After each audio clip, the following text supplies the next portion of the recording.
မင်္ဂလာပါရှင်အသက်40-50ကိုရောက်လာပြီဆိုရင်ခန္ဓာကိုယ်အတွက်ရင်းနှီးဆုံးတငယ်ချင်းကြရောက်ရှိပါတယ်အဲ့ဒါကတော့အုံးရည်ပါပဲရှင်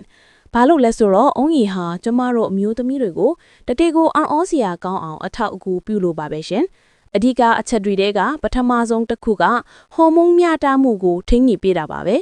စိတ်တိုလွယ်စိတ်ခံစားချက်အတက်အကျအမြန်နာမျိုးတွေနေစေပြီးစိတ်ကြည်လင်အောင်ကူညီပေးပါတယ်ဒုတိယအချက်ကနှလုံးနဲ့ကြောက်ကပ်ကျန်းမာရေးအတွက်ကောင်းတာပါ။အုံးရီမှာပိုတက်ဆီယမ်ပါလို့နှလုံးခုန်နှုန်းကိုပုံမှန်ဖြစ်စေပြီးကြောက်ကပ်ကိုလည်းဝင်မပြီးစေပဲအလုံးလုံးအောင်ထောက်ပံ့ပေးပါတယ်။တတိယအချက်ကတော့ကျမတို့အကြိုက်ဆုံးပဲ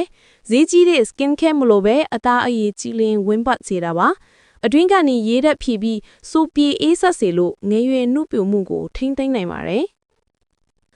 စတုထတစ်ခုမောဘန်နွမ်းနယ်နေချိန်မှာချက်ချင်းလန်းဆန်းတက်ကြွစေပါတယ်။ကော်ဖီလိုကဖိန်းဓာတ်မပါပဲတဘာဝအထိုင်ဘက်ထရီအားပြန်သွင်းလိုက်ရတယ်လို့ခံစားရစီမှာပါ။ပင်စမအချက်အနေနဲ့ကိုရင်းအညစ်အကြေးဖယ်ရှားမှုကိုပိုကောင်းစေပါတယ်။ကိုလက်ပေါ်ပါစီပြီးယောဂပိုဝင်ရောက်နိုင်စေကိုပါရှော့ချပေးနိုင်ပါတယ်။နောက်ဆုံးအချက်ကတော့အသက်50ကျော်အရွယ်တွေအတွက်ပါ။သွေးဆုံးအရွယ်မှာစိတ်ရောကိုယ်ပါပေါ်ပါကြန့်ခိုင်မှုလန်းဆန်းတက်ကြွမှုကိုပြန်လည်ရရှိစေဖို့အကောင်းဆုံးအထောက်အကူပြုပါတယ်။ကဲဒါဆိုရင်ဒီနေ့ကစပြီးလက်စက်တဲ့အုံးကြီးကိုတောက်သုံးပြီးသိညာကျမ်းမာရေးနဲ့အလှအပကိုစတင်ဂရုစိုက်လိုက်ကြရအောင်နော်